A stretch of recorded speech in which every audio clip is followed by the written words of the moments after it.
another brand new episode of The Leading Circle. This season is packed with episodes that challenges the mind, ask important questions with the sole aim of providing solution into all the things going on in our country. My name is Oluwatobi Jolugbo. I will be right back after this commercial break and we will meet my guest.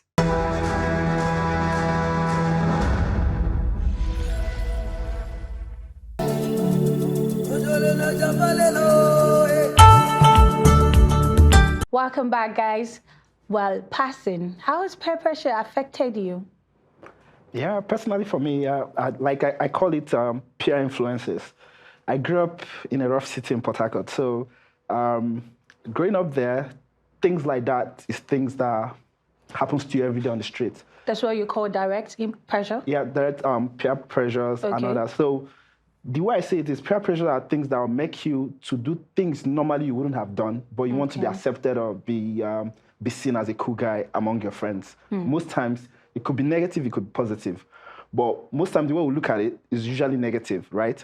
So usually, it was a little bit so much for me because I could say I came from a middle... Can you be precise about which exactly? Yeah, I came from, like I can say, I came from a middle class family. Okay. So moving to Port Harcourt at early stage, I had to go play with the low class families. Okay. And you get exposed to things you don't see usually in your circle of family. Yeah. So a lot happened to me from smoking, maybe drinking, trying to do some sexual stuff, things like that. But, yeah, but at the end of the day, I think I turned out good. Oh, but nice. They exist anyways. Oh, that's true. Radia, do you want to share your experience with me? How has peer pressure affected you? Directly or indirectly? All right. I think I'm at this point where the kind of pressure I have, I won't say it's peer pressure, maybe like an indirect type of pressure. Okay. Where I feel like, oh, my mates are, right now, my mates are like working, my mates are doing this type of thing, my mates are spending this type of like, they are buying this type of things, and sometimes I just want to be at that point, but like I try to not want to allow it affect you. Yeah, something like that. So it's like, oh, I want to do this I want to like go into art, but they're like, are you sure you can like? Oh, that's coming from where exactly? That's coming from like my friends, like my circle personally now is like, how long would it take to actually be able to monetize these things? Like, can you make money out of this? Are you sure this is something you... So that's discouraging. Makes me, want to just like, the pressure, like the things I'm seeing around makes me want to say, okay, I think people are just selling things online. Let me just open a jewelry store online and start selling. Kind of pressure. That's like the point I am at the moment. Manachi, do you want to share your experience? Peer pressure is... Like you said, it's real. Okay. Some people might think like, oh, my mind is strong. Nobody can penetrate. But that's the thing, it creeps in slowly.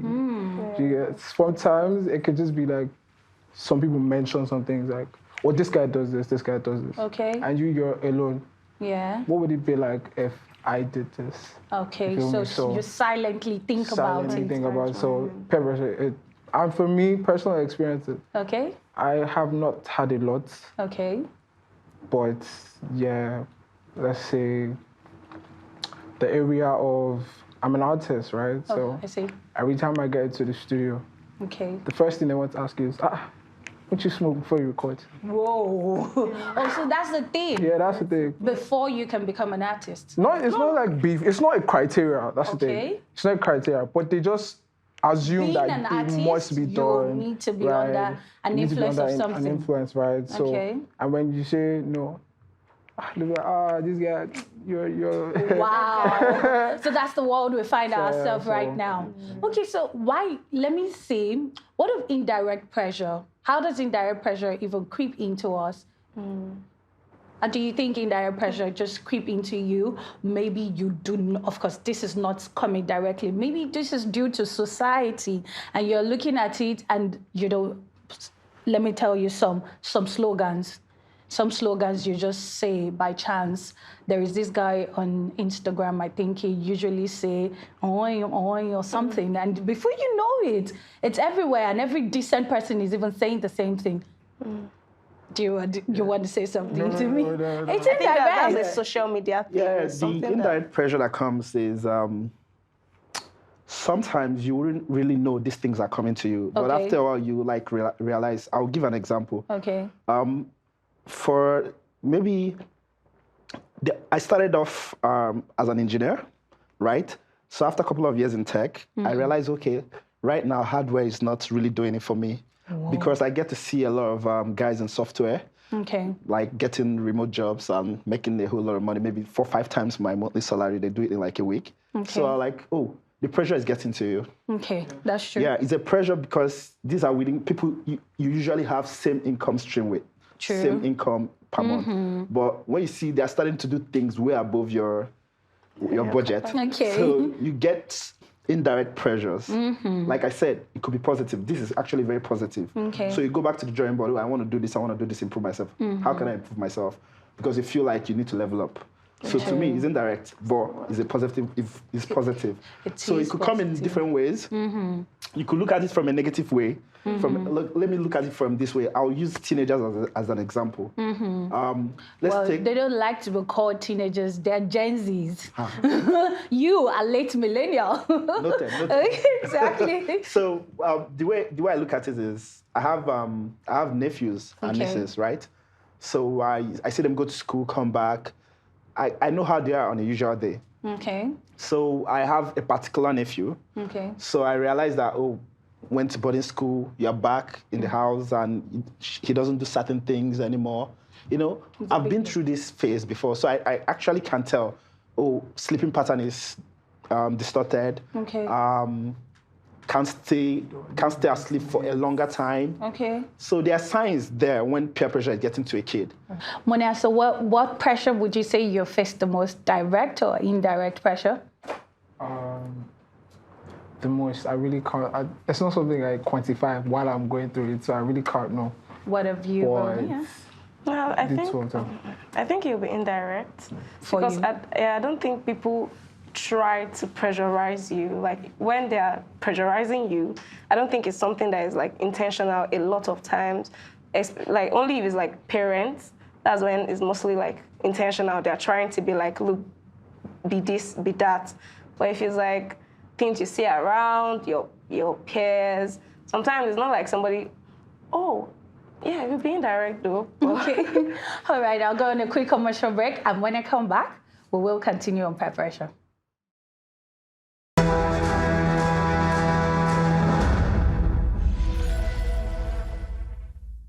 Still on TLC, our in-house etiquette coach, Remy Tidema, will be taking us on shoe etiquette. Take a look.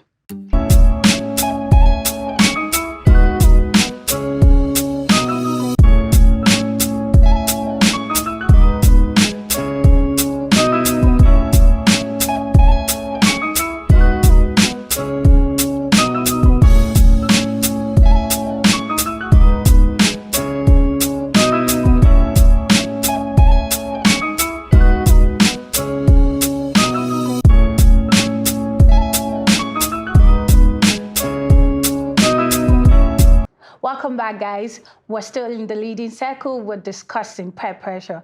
Passing, when would you say you've actually faced the most pressure?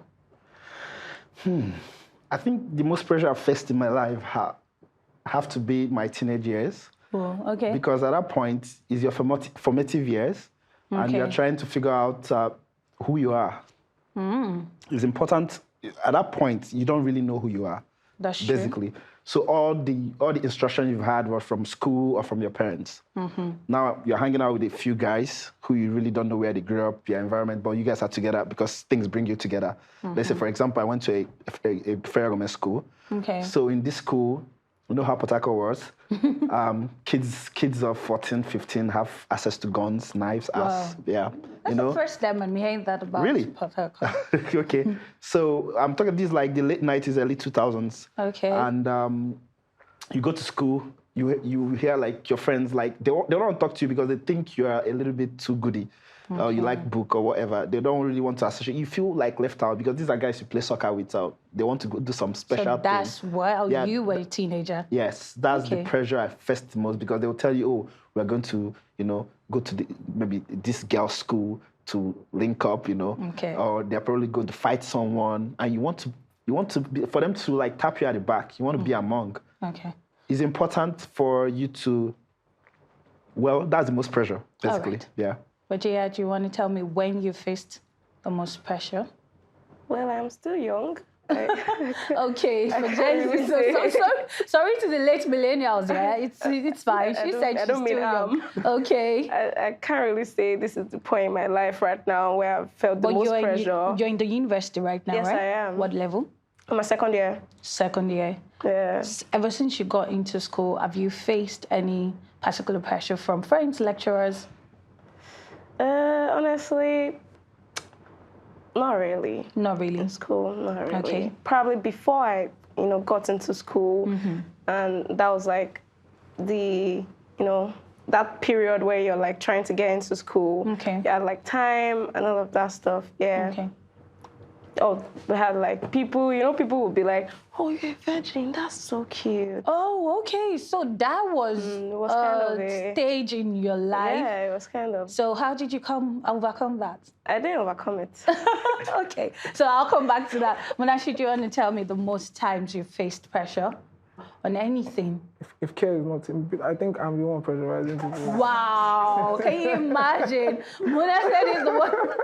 Because I was like one of the first things I said. If you have a mind of your own, like okay. if you, some people they say, okay, the people. I'm not saying I grew up in a Christian home. Okay. But just the way you have people that grew up in a Christian home and they have like a prodigal son. Yeah, not prodigal son per se. Just things that they know they cannot do. Okay, so they're rooted like that. All right. So you are that person. Is that what you're saying? Is that what I said? No, that was not what I said. just let me know. I'm saying that's what I'm working towards. So I've not really been pressurized. Okay. Like that. So let me take you back, Brother.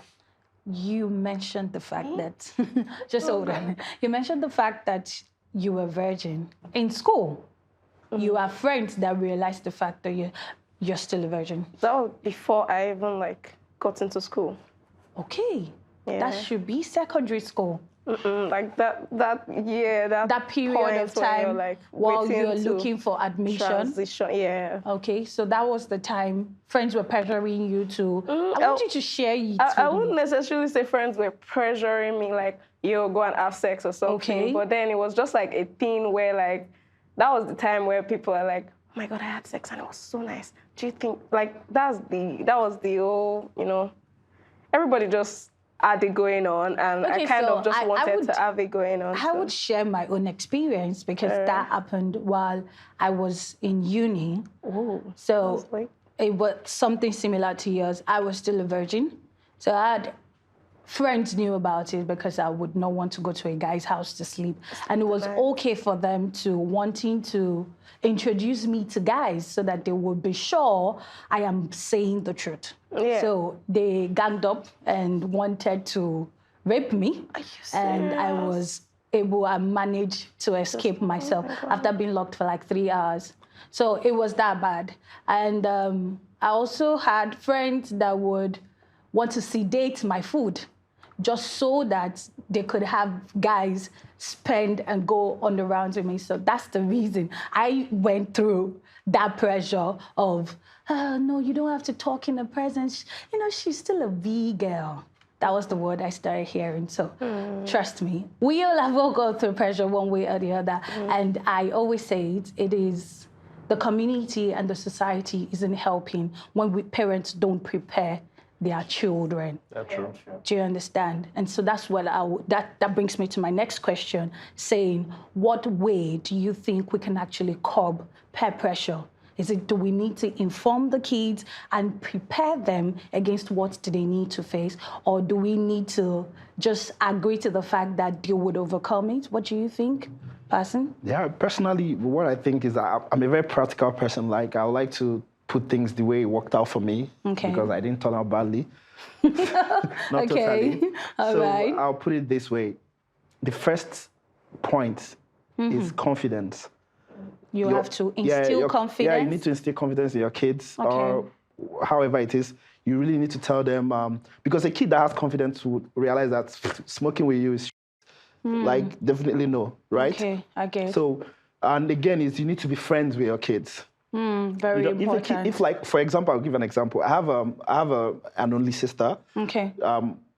I'm older than her by 9 years. Okay. Yeah, but she tells me things that she can't tell my elder brother. Okay. Because I'm more accessible. Okay. Like, she can't say anything. I'll like, wow, why did you do that? I shout. I'll like try to understand and tell her, oh, this can happen and this can happen. So parents not being accessible to their kids. Yeah, especially when they overreact over things and they won't want to tell you the next time. And trust me, streeter parents, street and being helpful is not the same thing. There's a thin line between being overly straight. Okay. Usually we have this thing, we always say, pastor kids are always the worst.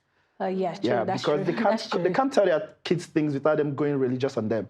That's true. And these are not ways to train kids. So you have to instill confidence, be open to them. Okay. And always try to talk to them. Like, know when to have that talk.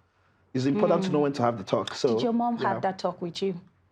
Honestly, was there ever a time she sat you down to tell you, okay, so if you don't go through this, if you're going to meet up with a guy, you need to let me know, I don't think their generation had enough information to know that to have a child, you have to like do some work, like learn things about like taking care of a child, like realizing that child too is human and that child has a mind of their own. Okay. Do you understand what I'm saying?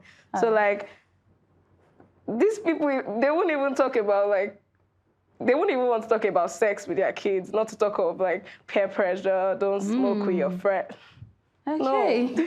Manachi, did your dad ever walk you through, you're going into the university, I just need to prepare your mind about how you need to handle peer pressure with friends or society?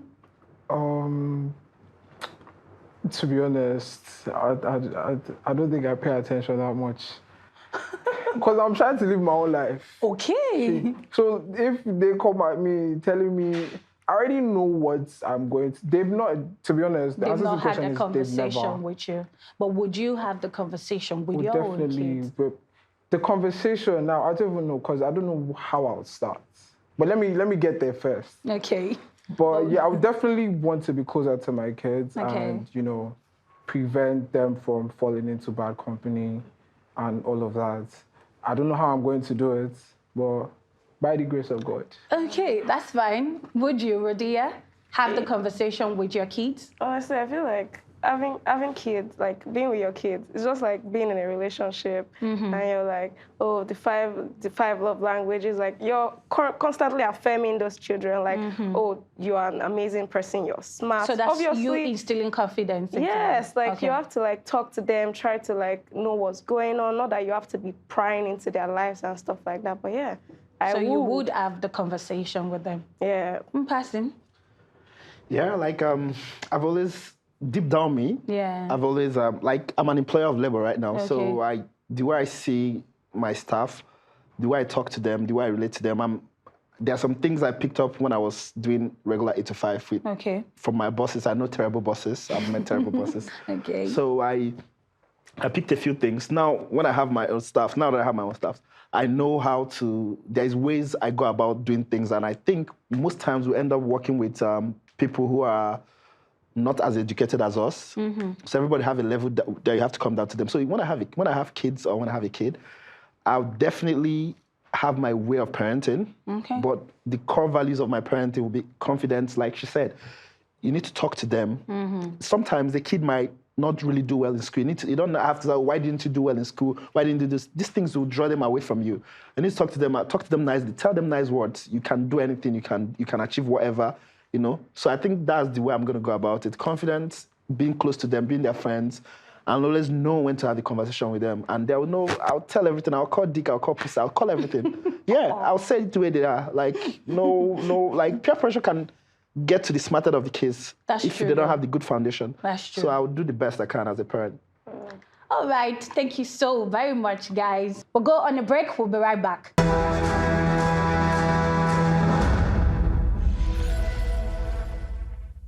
Welcome back. So I want to find out, do parents really contribute to peer pressure? From what the name is, peer pressure, peer influence. Okay. Your parents know your peer, but if you're talking about pressure, of course, African parents know how to give you pressure. You have to be a doctor, you have to be an engineer, you know. Those are pressures, but I wouldn't say it's peer pressure. It's a different kind of pressure. Yeah, but I think they contribute in a certain way. Yeah. Okay. Muna? I agree with what he said. Okay. Parents do contribute, but it's not like peer pressure per se, but like they contribute. That's not the type of pressure you... Okay. But they do contribute. Radia? I totally agree with both of them. Oh, really? Yeah. But I thought you mentioned earlier that your parent wanted you to be a doctor. No, not really. They just wanted me to have like a professional job. I won't call it a doctor. Okay, so being an artist isn't a professional job. Not in my house, it isn't. Wow. So what's a professional job for your parents? Yeah, so let me just say it like this. My elder sister is a doctor. Okay. My immediate brother is an aeronautic engineer. Whoa. My immediate sister she's in med school. Okay, another doctor? And I'm studying history. Oh, I see. That's some sort of pressure there. It's like when you tell them, so when the question your dad would ask you is, what do you want to do with history, right? So my dad and I, we had a conversation, I think it was 2 weeks ago, and he was like, look, if you want me to take you to America, you cannot go and study art. And I was like, okay. No problem. So that's obviously, I want to travel too. Okay. So if I travel, I know that I won't have money to fund myself if I don't do what they want me to do. So I'll probably end up doing something like law, you know. So right now, you're being influenced and compelled to changing from what you wanted to do initially. I mean, I can still do both. I'm grown enough to know that. Yeah. All right. Okay, Pastor, do you have any final words for the guests at home and everyone? Yeah, the final words I have is this is Africa, right? There are some certain things we grew up knowing. I think now that we're becoming parents, we should unlearn them and try to do better. For example, when you're finding out, just listen and watch your kids. You don't need to talk to them every day or school them every day about some certain things. But as time goes, you don't need to do all that. As time goes, there are better ways to parent right now. I'm not saying it's easy. I'm not a parent yet, but there are better ways to go about these things. So when you are finding things about your kid or patterns or whatever it is, maybe music they listen to, hair colors or how they want to dress or whatever it is, there's always signs. You need to listen to your kids. The signs will always be there. They are developing. They are meeting these things for the first time. They are trying to get to know themselves. So pay attention to them. Then always try to get an external, like, it's not too early to go to a therapist or whatever it is. I recommend you do everything. Nice. Yeah. Vadia, do you have anything, last words, to let parents know how to handle their kids? Yeah, just don't be overbearing. Overbearing? I see. Don't be everywhere. Oh, don't be everywhere? Yeah, like, give them their space. Give them their space, respect their time. Yeah, be respectful, basically. Wow. Respect your kids, because they're humans too. Seriously, they're humans too. Yes, they're young, but they'll still grow older. Okay. All right. Munachi, your last words? I just feel like, shout out to my mom. She's not pressuring me. Okay, nice. Shout out to Muna's mom. To other parents out there, I'm not telling you how to do your job. Okay. But don't just be a dead guy. Oh. Right? And to the peers, to my peers. Okay. No pressure me. All right, guys. Thank you very much. It's a wonderful episode on TLC today. Till I come your way some other time, my name remains Tobi Jolugbo. I'll see you again. Bye.